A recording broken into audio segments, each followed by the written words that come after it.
नागपुर के यशोधरा थाना क्षेत्र में पुलिस ने एक बड़ी घर चोरी का खुलासा करते हुए 3 आरोपियों को गिरफ्तार किया है। आरोपियों ने घर के पीछे की खिड़की की जाली तोड़कर लाखों रुपए की नकदी और सोने के आभूषण चोरी किए थे।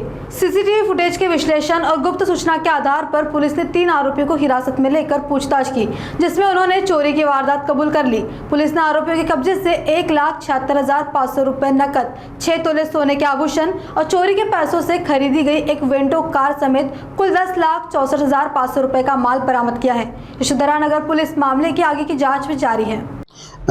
पोलीस स्टेशन यशोधरा नगर गुन्हा रजिस्टर नंबर 436/2026 मध्ये कलम 305 कंसात ए 331(3), 331(4) तर याच्यामधले जे फिर्यादी आहेत हे फिर्यादी लग्नानिमित्त 25 तारखेला 12/5/2026 रोजी ते लग्नाकरिता हैदराबादला गेले आणि ते जे आहे ते 1/6ला परत आले। जेव्हा ते परत आले तर त्यांच्या लक्षात आलं की त्यांच्या घर कोणीतरी फोडलं आहे।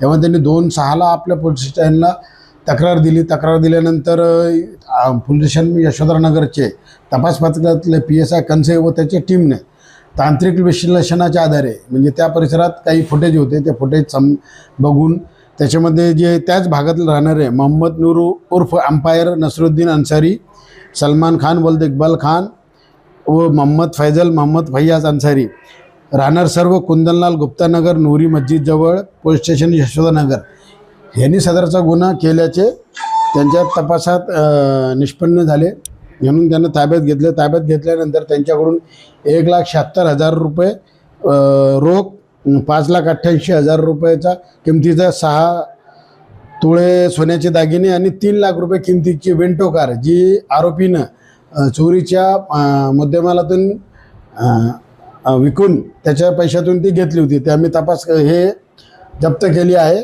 आणि सदरची कामगिरी ही पोलीस स्टेशन यशोधरा नगरचे तपास पथकाचे PSI कंसे सदाशिव कंसे, पोलीस हवालदार कोडापे, पोलीस अंमलदार राहुल इंगोले, पोलीस अंमलदार साजिद खान, अमोल बेंडोडकर, निलेश मिश्रा, राकेश तिडके यांनी मान्य पोलीस उपायुक्त नित्यानंद झा साहेब परिमंडळ 5 व श्री रोहित ओवळ यांच्या मार्गदर्शनाखाली सदरची कामगिरी पार पाडली आहे।